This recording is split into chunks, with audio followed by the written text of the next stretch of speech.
Excuse me, I need to extend the time. We have three other speakers, and so I extended for 20 minutes. So the so is the so do you envision this automation and engineering institute as being a part of?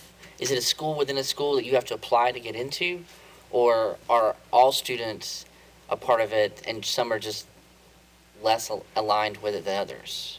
So right now, the vision is that it's a focus for the school, so it's a smaller learning community. There definitely could be some type of application process that they would get into, whether it be coming in as eighth graders or ninth graders.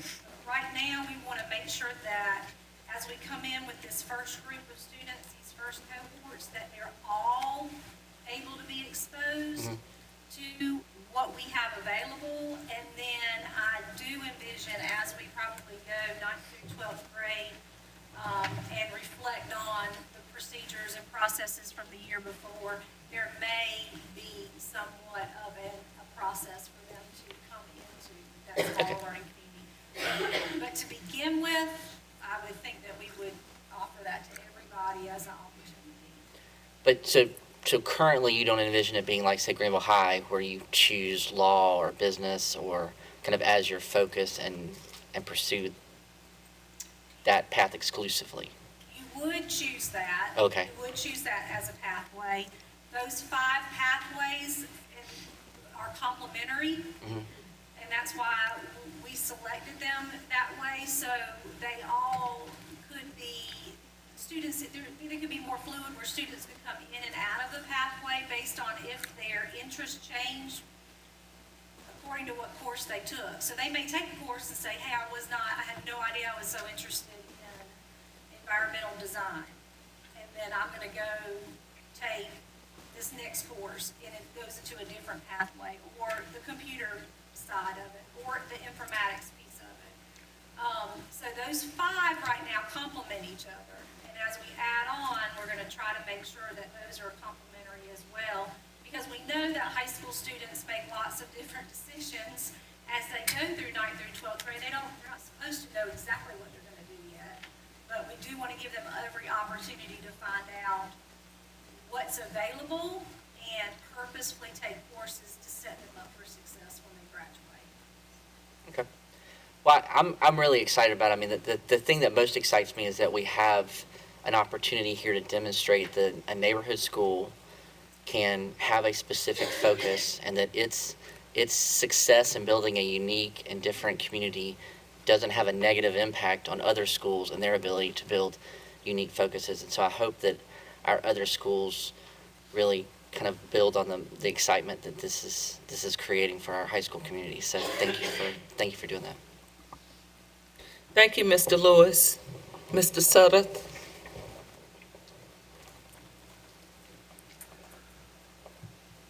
On the freshman success course, Yes, sir. what teacher certification are we looking for to teach that course? We pretty much have any teacher certification with that. So it would probably be, right now, we're looking at teachers who are already teaching in English, social studies, math, or science. If they have time in their schedule, that would be a cohort of teachers that we would train on what that course would look like. And they would plan together and work together on delivering that content with students. What kind of a textbook are we looking at? Are we looking at a textbook? I would say we're probably not looking at a textbook, but resources like there may be books that they might read collectively together, or junior achievement is a piece that might come in to help provide some support, some interest inventory, strengths finders, personality tests, some computer programs that they would be able to research different careers based on their strengths, but not necessarily a textbook. Do we have a curriculum for that course? We have an outline of some opportunities. We will be building the modules for that course next semester. So this will be a new course. It will be a new course under freshman success. Freshman success is a course that's already approved through the district as a freshman focus course. So we're just building the freshman course off of what we already have that's approved through the district. So the board would not need to approve a No, sir. curriculum for that course. No, sir. Mr. Sutton, to your point, there are a number of, excuse me, a number of high schools in the district that already offer a variation of freshman success. So there's an approved base course, and they may add things to that program. I can't tell you right now all the high schools have one, but I think the majority of them have a course similar to that. They call that course. They call them, it's actually approved as freshman success, I believe, in it, Jeff, but they may call it different things, or they have in the past, but to get credit for it, they have to include the term freshman success. This is a semester course, right? Yeah, right now, yes. So It can be either, but yes. it's an elective unit credit.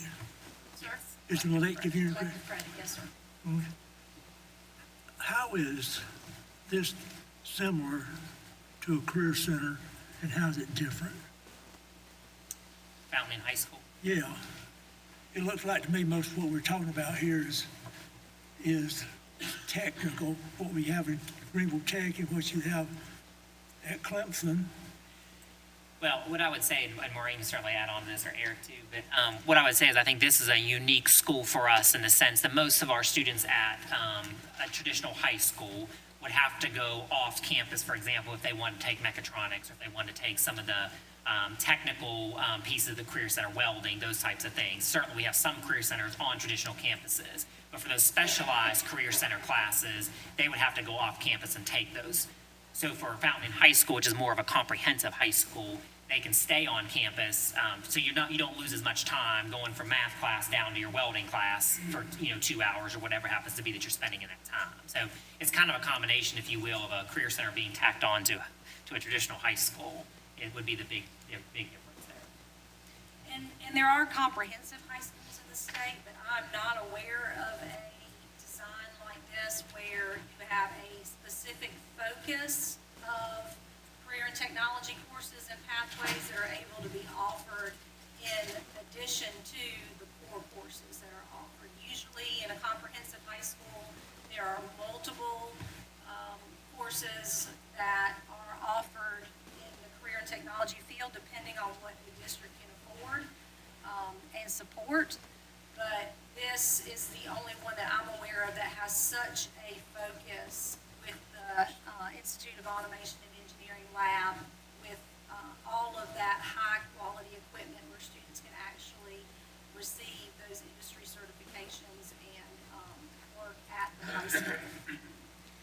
So we presently do not have a comprehensive high school. No, sir. Where do we find one in the state? Well, Lawrence County has comprehensive high schools.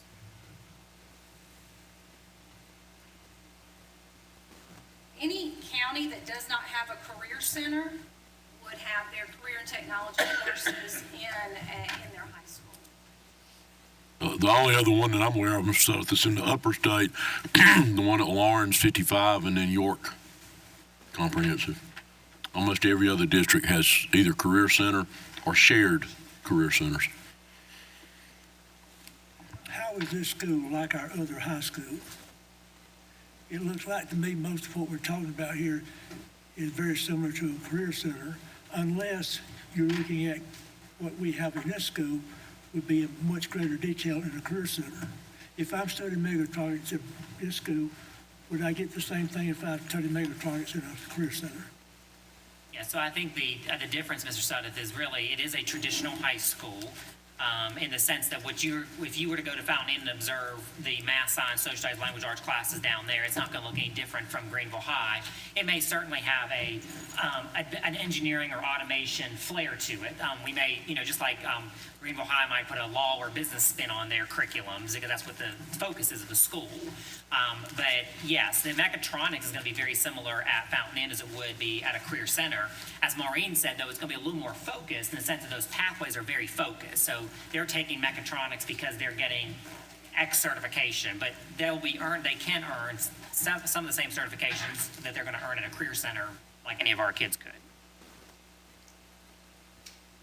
In our high schools, we have specialized courses that we put in some years ago to get people to attend those schools.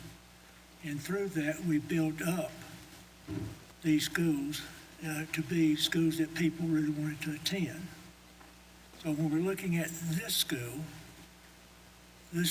appears to be having a component that the regular high school has, like it does have related arts. Career centers do not have related arts. And it will have athletics, and career centers do not have athletics. All right, so other than that, is there any difference between the related arts and between the sports program?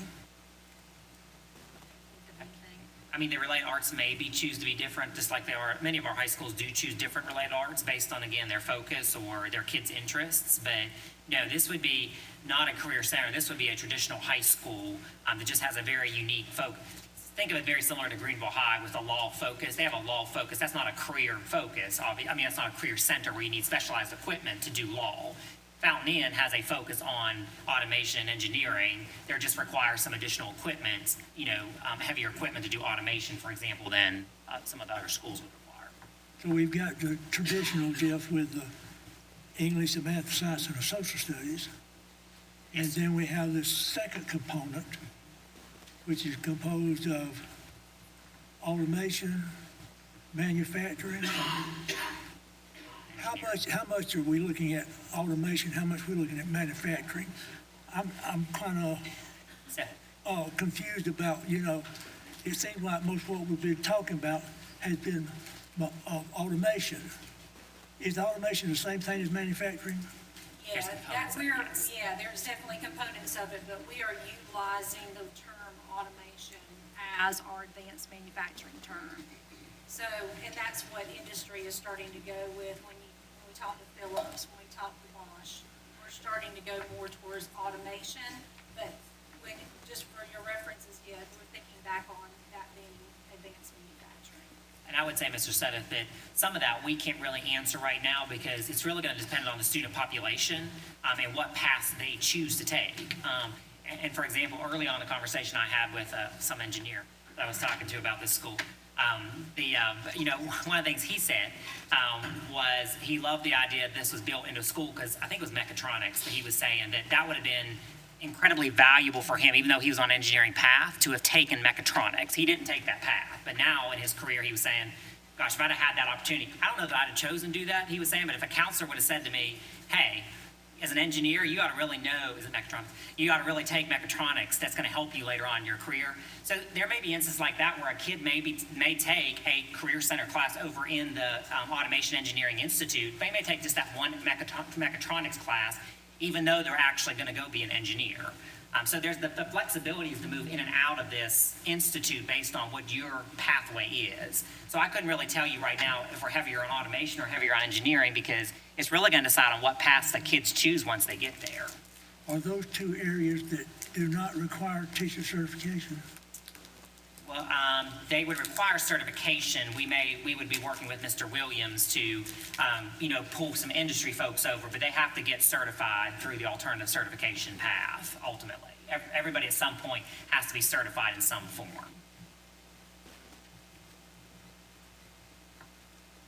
If I have been working in an industry and then I become a part of this particular program, then I can't just simply step into that. I have got to become certified. So you would begin teaching, but there's an alternate certification, Eric, that's escaping me the name of it. CATE. Yeah, it's correct. The CATE certification. So they basically, similar to PACE. So in the PACE, for example, they would start their teaching. They would start teaching, and while they're teaching, they're taking classes to become certified and get that add-on certification. It requires a certain number of years of industry experience in order to qualify for this. Is that school district standards or is that state standards that I must be qualified for? It would be state standards. How much of these courses that we have that are outside of the normal high school, do they have curriculums already set up? Are there going to be any, and I know you can't answer this, Jeff, completely, but I assume that what we're looking at in automation and engineering is that we're looking at things that are already set up. Unless somebody comes up with some idea about something we need to have, you're gonna put that together. Yeah, a lot of the classes like the mechatronics and those courses that there's welding components, a lot of those classes, those curriculums are already established. Going forward, none of us really, well, there's people that certainly do, but the future of automation, we don't know what that holds. Even industries are working on what's that going to look like in the future. So certainly 5 years from now, there may be a course we need to add to this institute that we would need to develop a curriculum for. But Maureen and her staff would be tweaking the curriculums that exist already to meet the needs of the school. And certainly if any classes we need to add that would not exist, we would add those curriculums and build those courses. But we have things at our career centers that you would not have. We wouldn't have plumbing, we wouldn't have carpentry, we wouldn't have electricity. Correct. Will we have welding? We will have components of welding, we will not have a full welding program right now. What about in agriculture? We're not planning to have agriculture right now. All right, so the things we're looking at, the things that you have already listed in here, are Those- the things that we're really looking at. And we already have some set curriculum guides for those on the state level. Yes, sir. Okay. That's all I have. Thank you. Thank you, Mr. Sutter. Ms. Morrison Fair. Thank you. I have, some of my questions have been answered, but I want to start with your freshman success program. And I want you to, that's just one semester, one course available to your incoming freshmen. What kind of recruitment strategies do you use for finding your instructors? Because I know this is a new school, a lot of parents want their kids to go, but they may want them to go maybe for the wrong reason, not because the child is interested, but because they heard if you go here, you'll make a lot of money and I'm happy. So how do you grab a kid at that freshman level? Because as one of my colleagues said, this is basically a neighborhood school.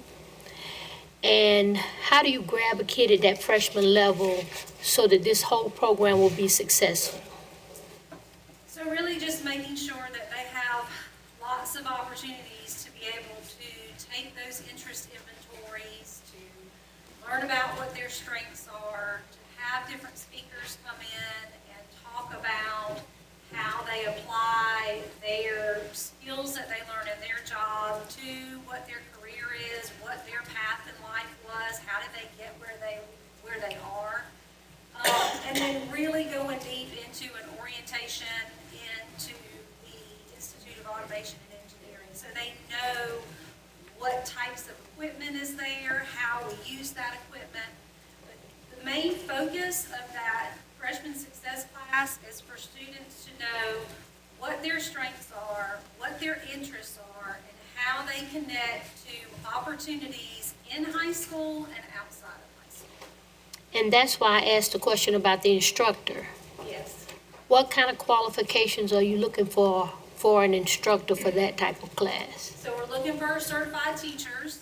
So it would be part of our current teaching staff that would be identified to work with teaching that freshman success class in addition to their other classes right now. Or it could be that they are focused specifically on freshman success. And then with that schedule, with that time built in for collaboration during the school day, those teachers would plan together to make sure that we had high-level opportunities and we were all on the same page of what type of instruction was being delivered and to the students, as well as what type of experiences they were able to have. Okay, so you have plans in place for your English instructor because English is certainly a part of the everyday world and can also be used in engineering, automation, or whatever. Your math instructor, all of those instructors work together to make sure that they deliver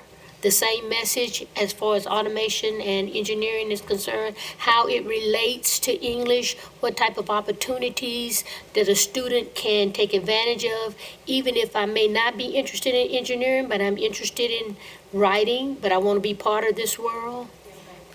Yeah, what I would say too is that, as you look at that, as you were saying, so for example, if you're teaching English or you're teaching math, with this being a project-based school, a lot of those projects may end up centering around automation or engineering, or as Maureen said about what the Apex school they saw, there's a lot of schools out there that use the engineering process to help guide your thinking, regardless of whether you're going to be an English major, math major, whatever it happens to be. So, yeah, the core curriculum that we teach in every high school would be taught here just the same. It would just have a little flair in there of automation and engineering. Okay.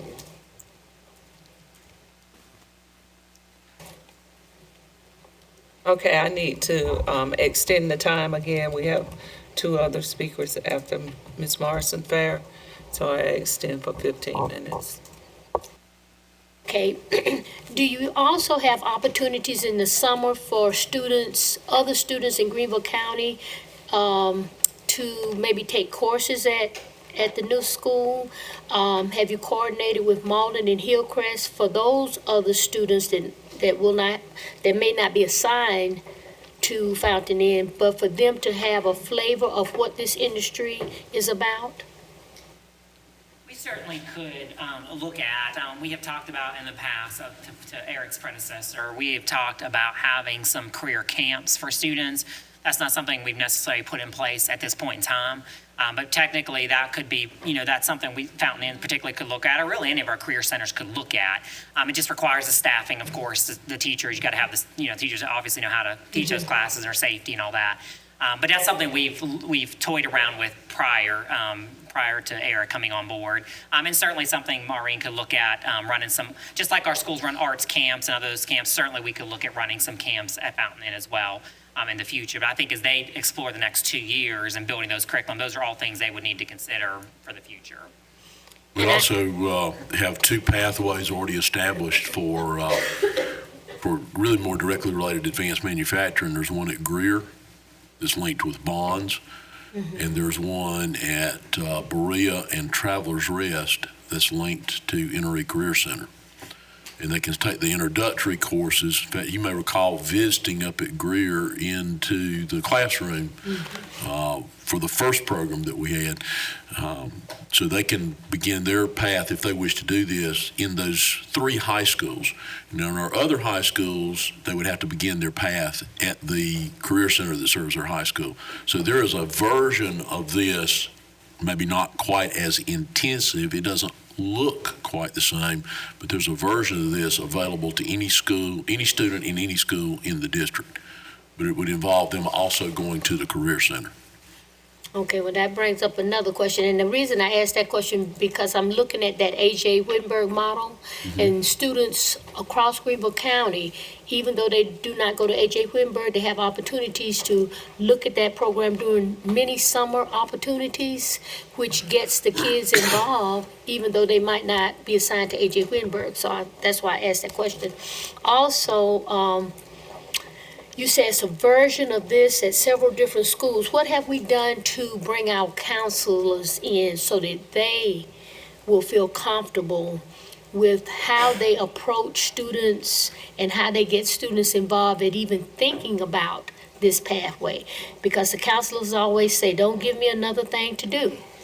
So how are we including them so that they don't feel like this is another thing that I need to do? So I would say, if I'll speak to the counselors across the district, because I think that's the counselors across the district, not just, the ones feeding to Fountain Inn High School. One of the things that we have tried to do for counselors, because you're right, they're expecting them to know about every career, every path is intense. And so one of the things we tried to do, if you remember 5 years ago, we put some career planning software in place to help both the counselors and the students as they were exploring pathways. So really, it's working with the counselors to take full advantage of that career planning software that they have, so that if they don't know, we want to give them the surface level, obviously, and say, here's, if a kid has interest in this, you might want to direct them to this, and hey, here's some resources in the career planning software that you can actually go through with the kid, or the kid can explore on their own with their parents. And so we have also a lot of counselors taking place in summer opportunities through Greenville Tech and some other places to learn more about careers in depth. And so we have more and more taking part of that. So particularly with our middle school and high school counselors, we're really trying to emphasize with Ms. Dean and Mr. Rhodes, we're really trying to emphasize that whole piece that your really main job is to counsel kids.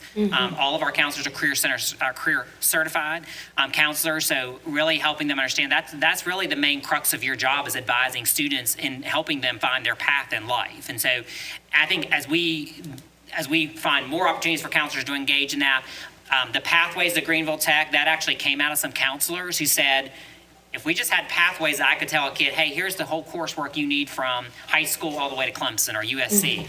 So that really came out of some counselors' input on, we need paths because we're not experts in all this. So that's a great question, and that is an ongoing challenge with Ms. Dean and Mr. Rose, that they are constantly working with the counselors on how do they get deeper into those careers so they can advise students adequately. Okay, I think my other questions have been answered. Thank you so much. Thank you, Ms. Morrison Fair. Mr. Chandler? Yes, thank you.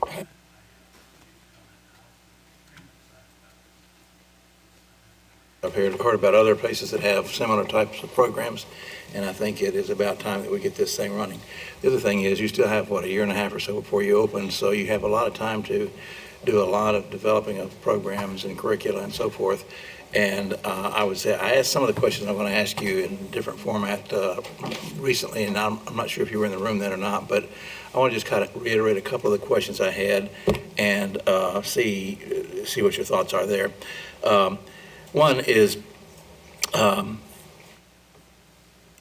individual testing. I should say, one of the things that was discussed earlier is when kids take, I didn't do quadratic equations in middle school, but let's assume we do nowadays. But if it's been a couple of years since they've done that, as they're entering a math class here at Fountain Inn, would it be a good idea to have some level of review in these in a math class pretty much all the way through until they get there, so that all of a sudden they're not having to relearn what they once knew? I can still do basic algebra, but when it gets into trig, I'm kind of lost these days. So it would be helpful for me to have a little background refresher, et cetera, there. And I would suggest it would be possibly a good idea to have some kind of ongoing refresher in these math classes as they go. Another question that kind of came up is, at the end of the school, that is after leading up to graduation, is there a comprehensive kind of test to make sure that the students have really sort of absorbed all of the things that they need to do in order to go out and apply for jobs? And I've said this before, and I don't mean this in a derogatory sense, but it's just what I've heard from many manufacturers. When I say many, at least a couple that I've talked to directly about it. One, going back 30 years, they're always saying, we can't find kids coming out of our high schools or Greenville Tech or Clemson or wherever that can pass our basic test to get into the program that we have. And then we have to retrain them. And they've got a whole cadre of people out there retraining folks, which seems to me to be a total waste of time if we are preparing them properly to go into those programs. So I know that you're having conversations with manufacturers and so forth. I would suggest, if you haven't already done it, and do it, is tell them what in the world is it that you folks need and want, and don't complain if you don't tell us and you don't get it. I blame them for that, not the school system, not the educational system. But I think it's important for them to understand we can save them a ton of money and time if we do this right.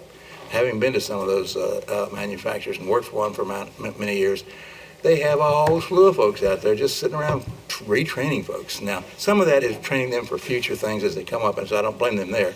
But I think it's important that they are having input. I would suggest one organization that could be helpful would be even working with the South Carolina Manufacturers Alliance down in Columbia. And I don't know if you've had contact with them or not, but I'd be glad to put you in touch with the people that would be helpful to talk to. Along those lines, I think, and this is really more of a diatribe than it is a question, but I'll get to one here before I finish up.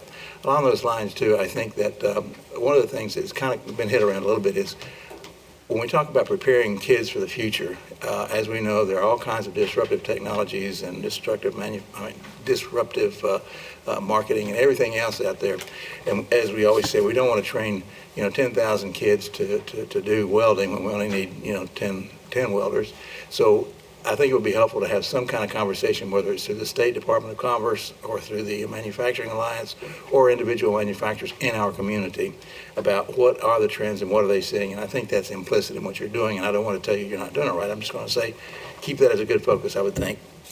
The other thing is, I think one of the things that might help our students, and it sounds like exactly that's what you're doing, and that is to teach them how to apply the skills that they're learning. The mechatronics, all those things are good, but they need to know how to apply them.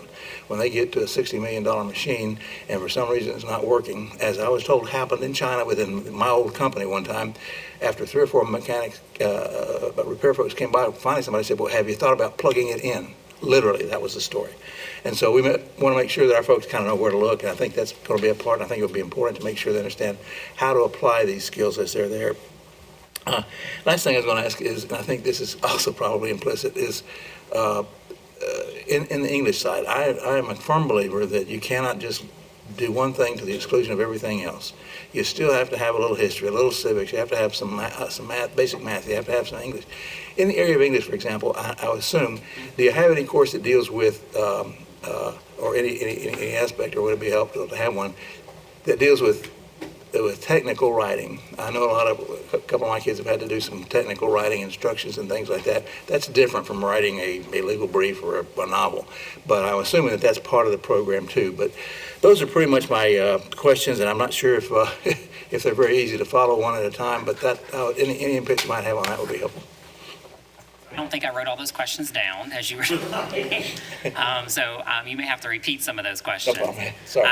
So yes, as far as the technical piece, the technical writing side, that's what we have referred to in here a couple of times as disciplinary literacy. Okay. And so, sometimes it's not always, while we do have that built into some of our English courses, really the best place for kids to technically write would be in those courses where it applies, that they're actually learning about the technical stance. And so with disciplinary literacy, that's what we're training our, for example, it's mechatronics, our mechatronics teachers to say, hey, just because you teach mechatronics, there is a writing component to mechatronics or whatever, and this is what kids would need to know how to write and in what way in mechatronics, or read technical.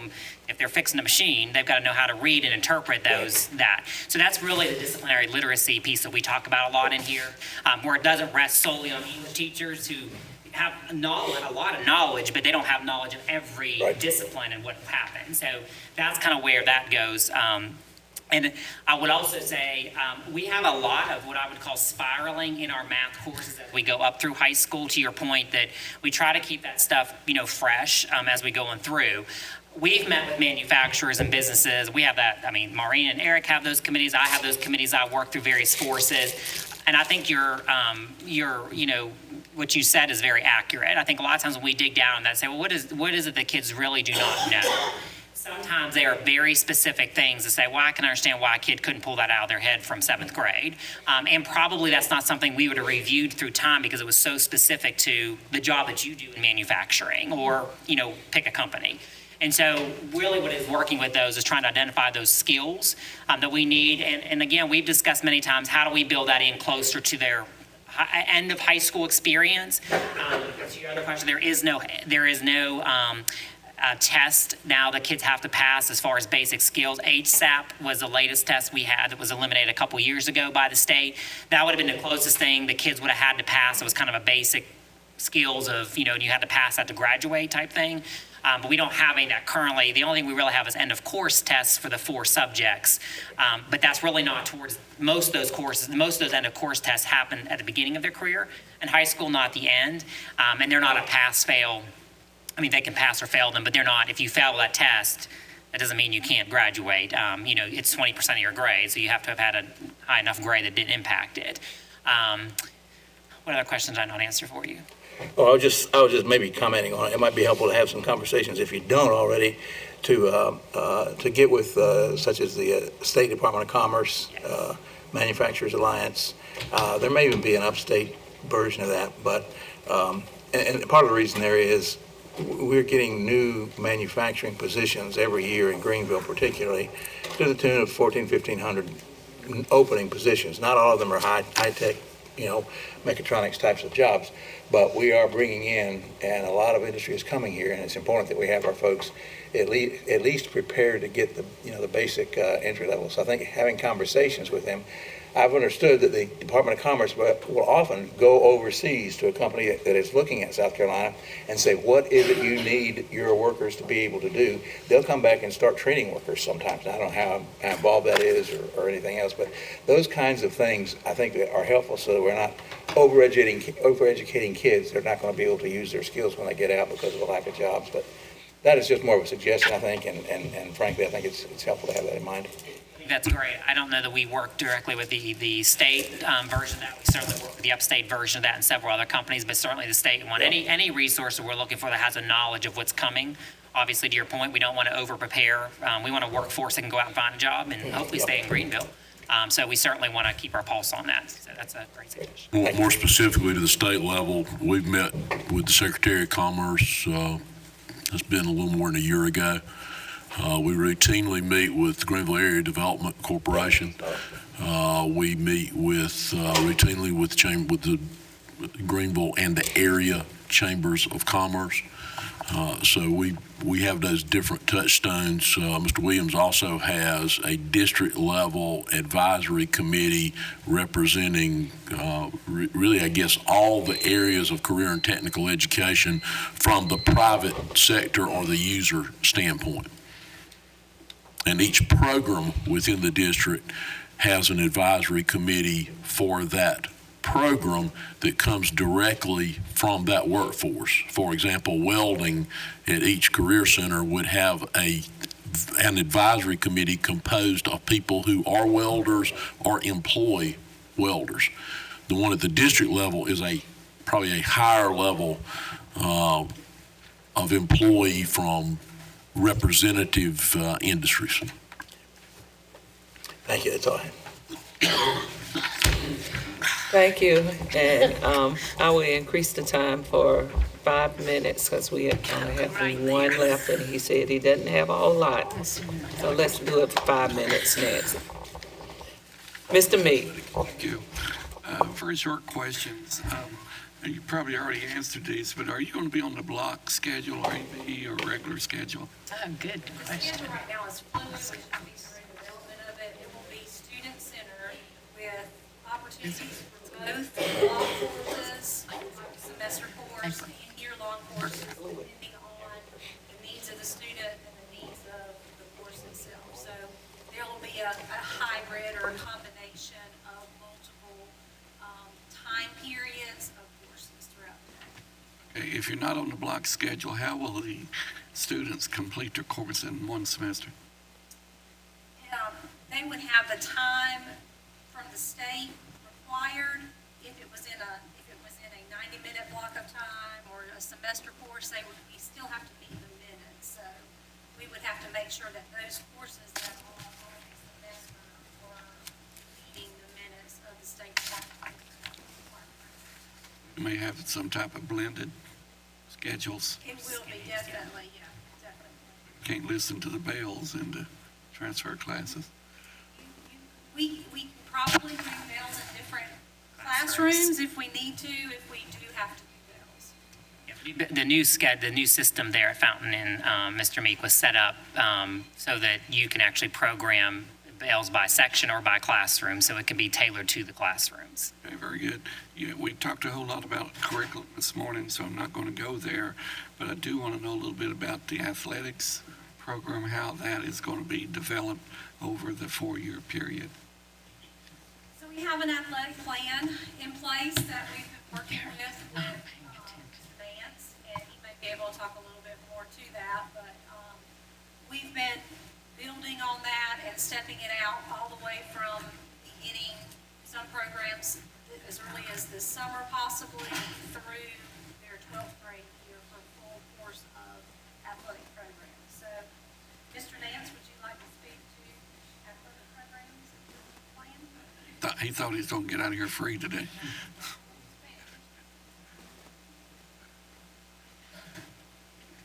We have an initial plan to go ahead and start football this spring with their middle school plan to start a D team. We'll go ahead and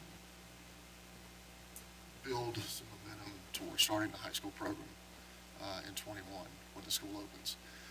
Maureen has already done a survey to middle school students been assigned to the school to go ahead and look for their interests and see how much interest there are in starting teams. So we'll have an idea of what coaches will need to do, what teams will need to be able to set up, have a budget for the start of all that. And it's pretty significant interest, as you might imagine. Everybody wants to be on that first team to be there. So the middle school team, the middle school students can play all those sports that are designated non-contact at a varsity level: cross country, golf, tennis, swim. But the contact sports will be limited to ninth grade. So they can play sub-varsity that first year, maybe the first 2 years, depends on numbers and how much participation we actually get. But we'll be set up for a full athletic program. We'll file papers with the high school league next year to create the school, so there'll be a member of the high school league. There'll be an at-large member the first year because there will be there won't be varsity football the first year because it's just freshmen. But we'll be in the league as an at-large member, and then as we grow each group, each grade level, decisions will be made about varsity participation and moving into a classification and then assign a region. You will be developing when you're hiring teachers and so on to be coaches, so you'll be looking at that also in the process. Okay, explain to me a little bit about the at-large membership. At-large means that you can qualify for the playoffs in non-bracketed sports. In other words, if you go to an open cross-country, open swim, you can qualify there. But you must be in a region and a classification to get into a bracketed sport. You have to finish in a certain area in a region. So if you're not in a region, you can't play, you can't advance to the football or volleyball, baseball, basketball, softball, soccer playoffs. Those are the bracketed, some of the bracketed ones. So as an at-large, you'll get to play all your regular season, but for example, that first year of football, or even say the second year.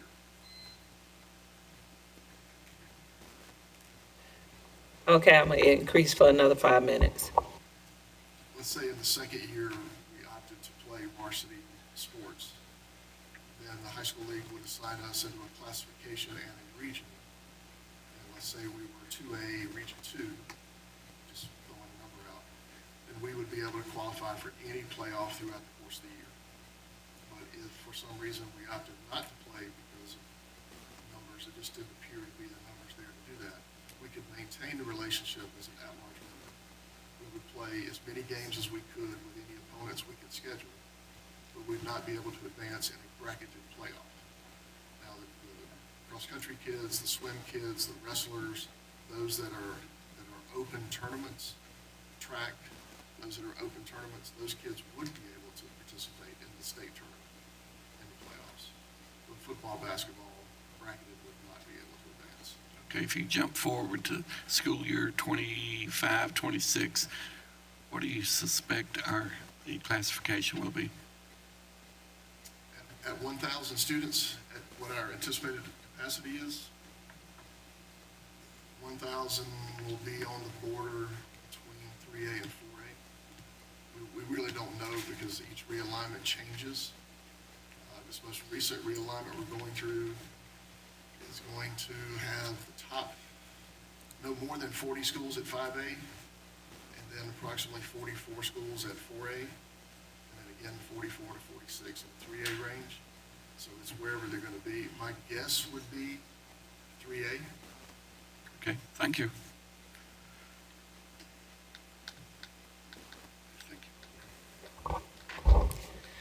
Thank you. We have another speaker, Ms. Lavinia Wells. It's going to be very quick. Ms. Tiller, I really appreciate that the freshman class is going to work on communications, collaborations, building leadership skills, because on this board, we are very appreciative that our graduates and the Greenville County Schools with their credentials.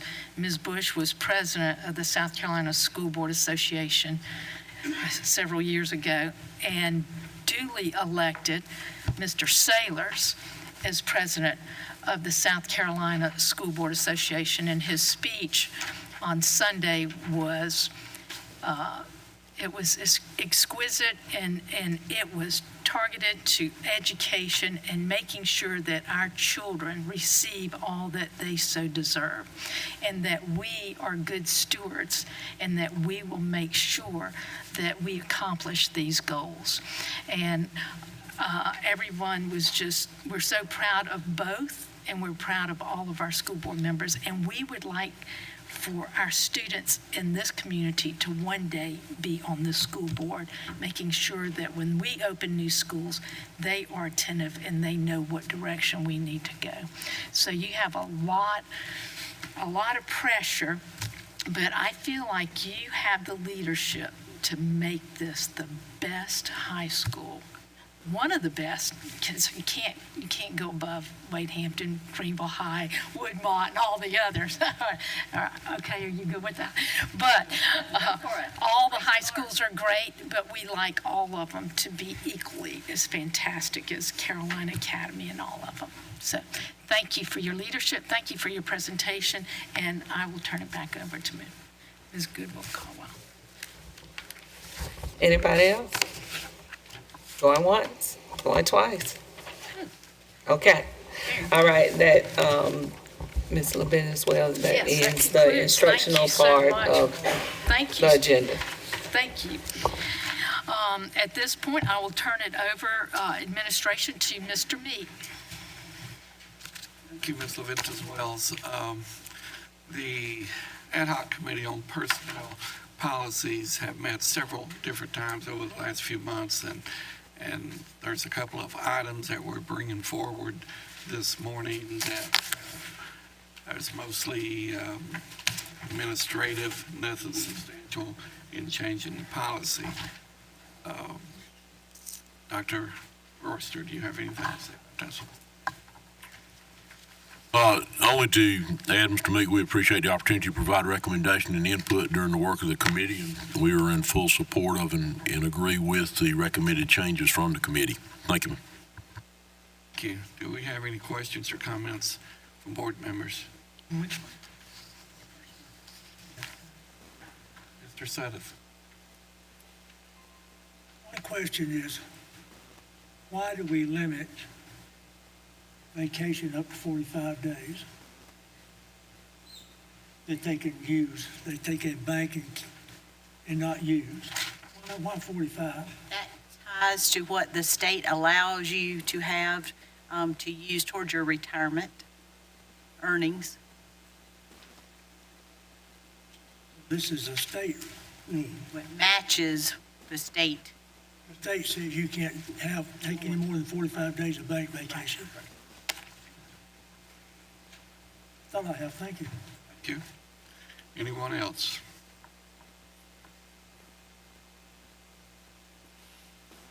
Hearing none, this is coming from the committee. It does not need a motion. Is there, I don't guess we need a second.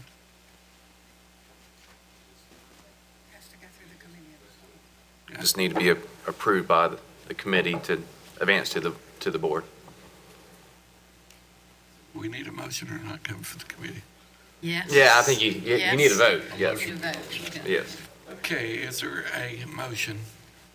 The motion came from committee. Motion. It's coming from the committee, but you just heard our parliamentarian here. He said, We need to vote on it, right? Yes.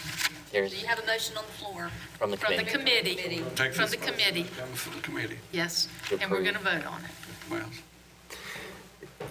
Yes, it's a little bit unique, as this doesn't have to go to the committee of the whole to be considered and discussed, but I believe since it's here, I believe a vote would be appropriate to bring it in 2 weeks to the board, or in a week to the board. so do we need a motion? The motion to, yes, we need a motion. It's Mr. Lewis. Mr. Chairman, on behalf of the committee, I would make a motion to approve the proposed revision to Board Policy GBRK. We have a motion. Is there a second? We have a motion and a second. Any further discussion? Hearing none, all in favor of the motion say aye. Aye. All opposed say no. Motion carries. Next item is 3.02, revision of policy GR. Is there a motion? Mr. Chairman. Mr. Chairman, you making a motion? Make a motion that we approve it, yes. We have a motion. Is there a second? A motion and second. Any discussion on this motion? I'll have some discussion. As well. I would just say that I find this GBRIB policy to be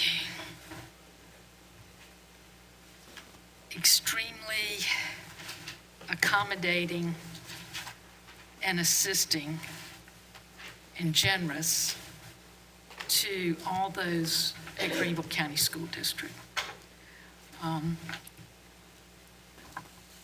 I would love for Greenville Technical College math instructors to see the opportunity that would be given if they made that move from there and taught in our public school district here in Greenville.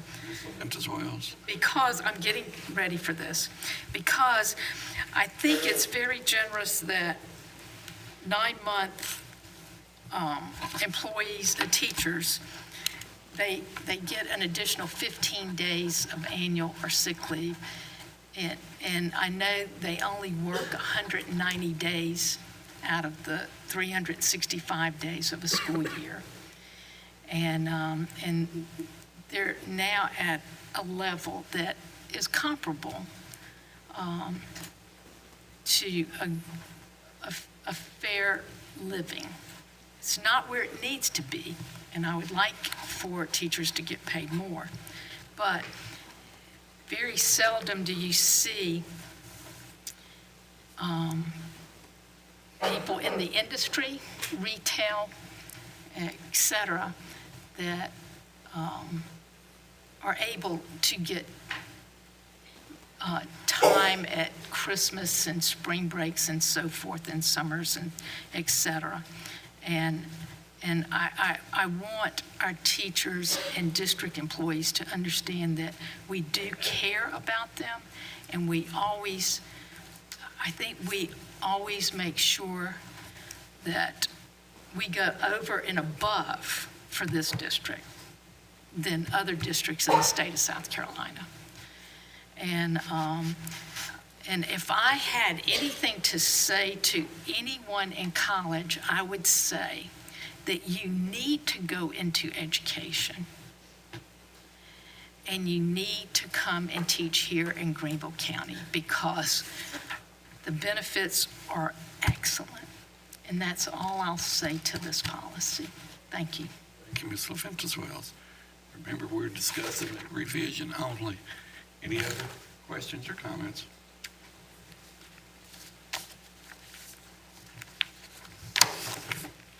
A motion on the floor. All in favor of the motion say aye. Aye. All opposed say no. Motion carries. Next item on the agenda is approval of the fund balance expenditures. We have a recommended motion. Is there a motion? Mr. Chairman, Yes, ma'am. I make a motion that we approve the fund balance expenditures as recommended by the administration. Have a I'm going to second. motion and a second on the floor. Second. Any discussion on the motion? Could you repeat that, please? Motion on the floor is to assign $25,483,541 in the unassigned general fund balance monies to meet a number of one-time security, academic, CTE, capital, and other needs. That's the motion. And it's been seconded. You have some questions? One question. Go ahead, Mr. Suddeth. Now, I read through all these things whether it apply to either safety or something like that.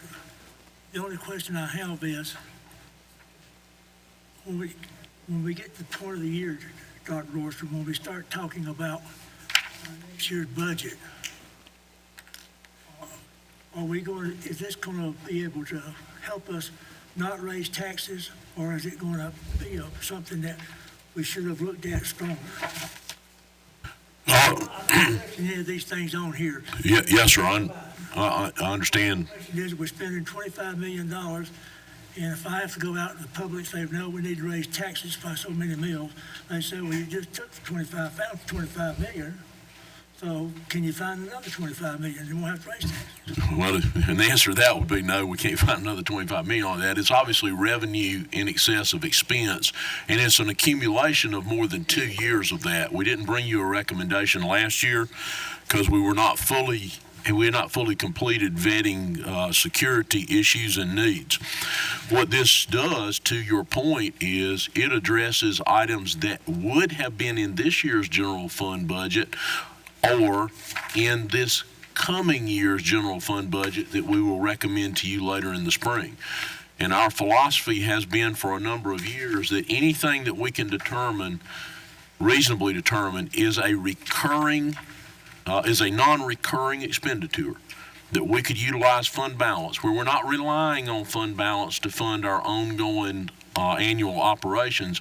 We would bring that to you as a fund balance expenditure, thereby saving the taxpayers increase and making wise use of the resources that we have. We're basically using the money after we've received it, as instead of in our general fund budget, we plan to use it before we actually receive it. So the answer to your question is yes, this helps avoid a tax increase or minimizes a tax increase. Thank you. Caldwell.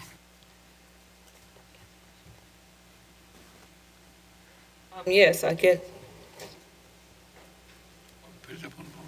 I Presentation. think he has a presentation. Presentation. Staff too. Staff has a presentation. You see it? Oh, We have okay. any questions? I mean, I care what they say, but. And if you wish to just ask some questions and defer to presentation, we'll happily do that. I don't think Ms. Stack's all that eager. She's willing to do it. I don't know that she's all that eager to do it. Okay, I'll wait. I'll wait. Time here. And we're fully supportive of that, Mr. Meek, if you want to proceed on down that road. Ms. Stack does have a presentation on the amount within the fund balance and how we've arrived at the amount we feel comfortable recommending to you to expend. Then we have, I believe, 3 people that would give a little bit of an overview of the expenditures, and then certainly we would answer any questions that you have. But really, Mr. Sutter's questions has sort of teed this up. We have for several years taken the position of if there were needed items that were non-recurring, we would try to utilize fund balance to meet those needs. And we actually have what would amount to 2 years worth of fund balance that we're bringing you recommendations about today. And the amount that we recommend spending not only would leave within fund balance that amount required by your policy, but would also leave the amount that we believe is necessary to ensure that at our lowest point in the revenue year, that we would have sufficient funds that we would not have to issue any sort of tax anticipation notice, and we would minimally get into the board's fund balance, or we might not even have to reach down into it. We might come directly to that level. So Ms. Stack, if you would kind of give the overview. Thank you and good morning.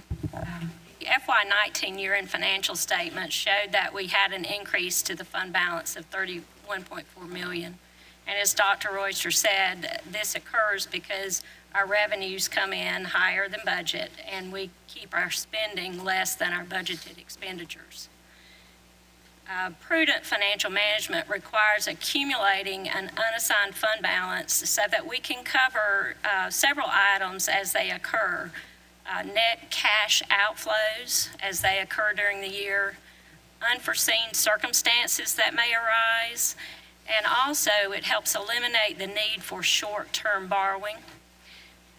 The district uses the cash flow provided by the fund balance to cover our spending from July through December of every year, but it's really needed during the October, November timeframe, as we may have to dip into the board required amount at that time to cover our obligations. This year, we did not have to dip into the board required amount.